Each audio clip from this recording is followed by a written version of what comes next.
Hello guys, I'm going to help you guys out with this doing dihybrid crosses because I didn't really have a chance in your notes to go over it. Oh my goodness, sorry. Zoom. There we go, just trying to make the page bigger. Alright, so number 6 when you hit dihybrid crosses on your worksheet is talking about in certain breeds of dogs, black color fur is dominant to red color fur. Solid color is dominant to having spots. Okay, so I'm going to suggest anytime you're doing monohybrid or dihybrid, I'm not going to suggest, I want you to do this. Okay, so the first thing you need to do is you need to assign letters. Let me get my ink. Pen, color black, yes.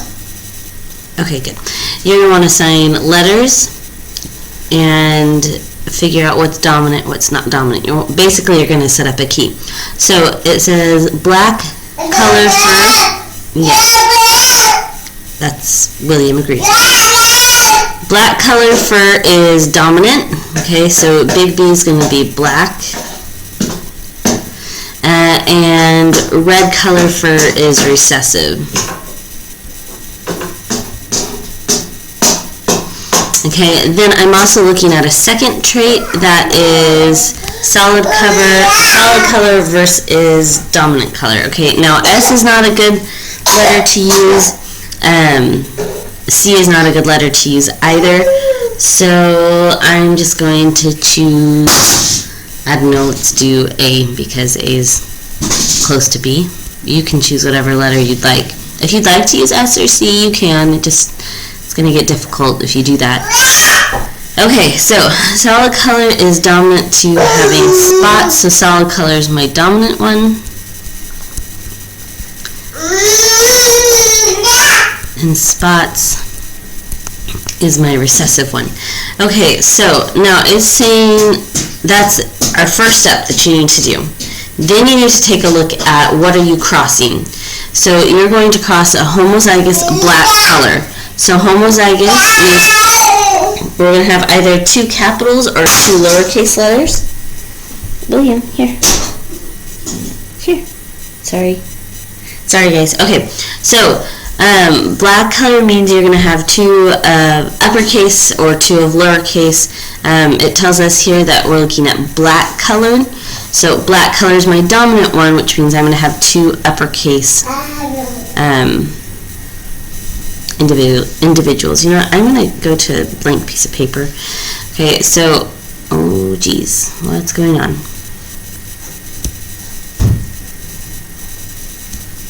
No, color. Okay, well, never mind. Apparently I'm not. We'll try to write smaller. Jeez, what's going on? Black and my pen. And go. Alright. So homozygous black colored BB. And the dog is also spotted. So spotted, if I look over here, spotted means I've got 2 lowercase. I know I have 2 lowercase because spots are recessive, so if my dog was heterozygous and had a capital A, then it would automatically be solid. Okay, so there is the genotype for my first dog, and then I'm going to look at my second dog here is red, so red's going to be little b, and spotted, which is going to be little a. Hold on. Okay, so I've got the 2 genotypes for my 2 individuals that I'm going to cross. Now what I need to do is figure out all the possible combinations of the gametes. Because if you remember what we're writing on the top and on the side, the top is going to be mom's gametes, the side is going to be dad's gametes. So we need to figure out all the possible combinations. So what we're going to do, I'm going to try going to another page again. And give me a sec. Alright, so I figured out how to do it on this page. Okay, I'm doing it on a blank piece of paper because it's hard for me to write small with this pen. Okay, you can do this on your own piece of paper. Okay, so my first individual was Big B big B, little a, correct? Looking at genotypes, big B, little a. My second dog is little b. Come on, work pin. Okay, the second one is little b, little a. Alright, so now that we have the two genotypes for the two parents, we need to figure out the possible combinations for the gametes for each parent. So, we can do foil. Okay, so you're going to do your first. So, possible gamete combination, we're going to have big B, little a. Let's see what's next in FO and the outers. Okay, so you're going to have big B, little a, and then the inners, so you can have big B, little a, and then the last ones. Did I do that right? F is first, O is the outers. Oh, sorry. The last one is going to be the last letter for B and the last letter for A. Okay, so erase that line. Sorry, slightly distracted. Alright, so the last one, last possible combination, we could have big B and little a. So pretty much, because we're looking at homozygous for both of those traits, everything's going to be the same. Alright, so ta-da! Look, you just set up the first part of your dihybrid cross. Okay, now we need to look at the second parent. What are all the possible combinations that we have for the second parent in terms of gametes? Okay, well, that second parent could give this little b and this little a. That's the first possible combination. Another combination, first, outer, okay. Another combination would be, oh, look, a little b and a little a. Hopefully you can already figure out what the other two are going to be, because we're looking at homozygous again. Okay, but I'll go through it just to kind of help you get the practice. So let's say first, inners, outers. Okay, so looking at FO, sorry. First, outers. Okay, now I gotta do the inners, because that's next in foil. B, little b, big A, and then we need one more. I need to extend my lines down here.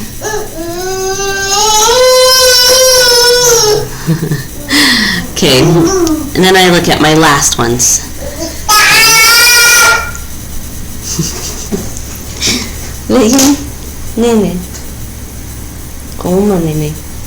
Okay, so yay! I just set up the outsides of the dihybrid crosses. Okay, now I just need to fill in the squares.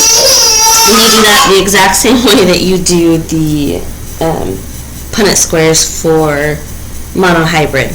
Okay, so this one's going to be super easy because they're all the same. So I will show you how to do it anyways. Okay, I'm going to draw my big B down, and then I'm going to do my little b. Then I'm going to draw my A down, and then I'm going to draw this A in. Okay, then you can go row by row if you want, you can go column by column. It really doesn't matter as long as you pick a method and you stick with it. Okay, so I'm going to go by row, so I'm going to bring this B down, I'm going to capital B, and then I'm going to bring this B over here. I'm going to stop drawing arrows or else it's going to get super confusing. Okay, then I'm going to drop my A's down, I'm going to draw A here, and then an A from over here. Okay, oh, look, they're the same genotype. Okay, let's see if that continues. Big A, or big B from up top, little b from on the side. Okay, so big B from mom, little b from dad. Get a little a from mom, get a little a from dad.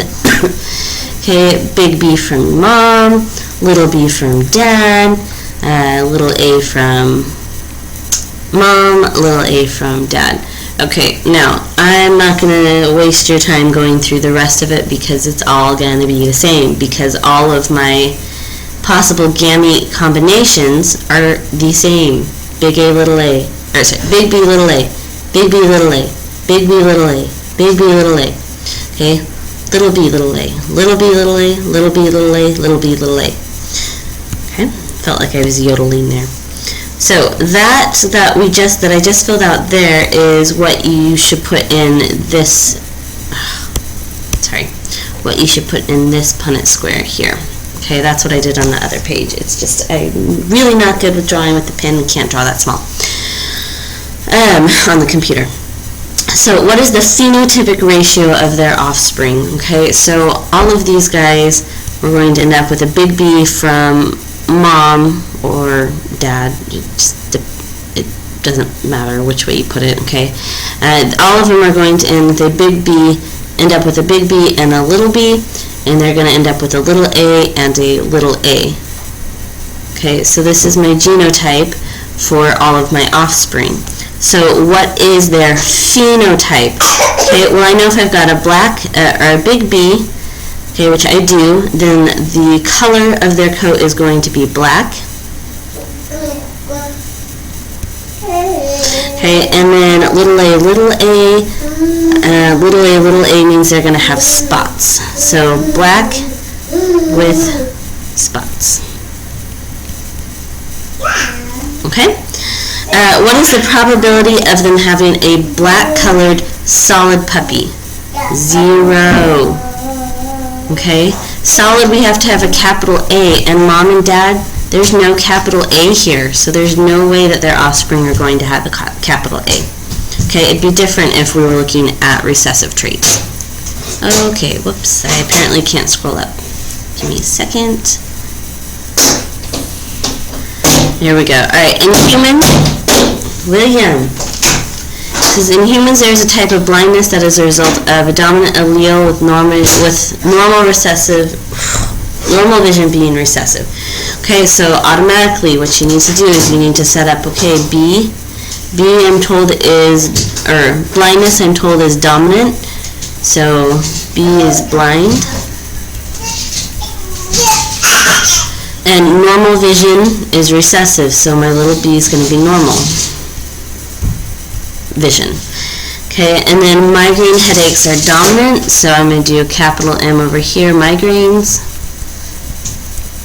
which totally suck if you've ever had them. And dominant to not having headaches, so little m is going to be no migraine or no headaches. Okay. It says cross a heterozygous male for blindness, or cross a male who's heterozygous for blindness. So male is going to be blind. Let's see. I'll put male over here. Heterozygous for blind. Blind means he's going to have a capital B. Heterozygous means we're going to have an uppercase and a lowercase. And does not have headaches. If he does not have headaches, he's got that recessive trait. And in order for that recessive trait to be visual, be present, gotta be homozygous. Okay, we're crossing him with a sighted woman or a woman with normal vision who is heterozygous for headaches, which means she does have migraines. Okay, great. Now, you need to go through, do FOIL, figure out all the different possible gametes that could go across top for mom, down the side for dad. Okay? You should hopefully be able to do that. Here, if you need help, big B or little b, big M, little b first. Outer, yeah, little b, little m, inner is going to be little b, big M, and the last one's little b, little m. Okay, so dad's going to be possibilities big B, little m, first, oh my gosh, sorry, I just realized I'm running out of time. First, outers, so big B, little m, little b, little m, little b, little m, and you can go from there. Ta-da!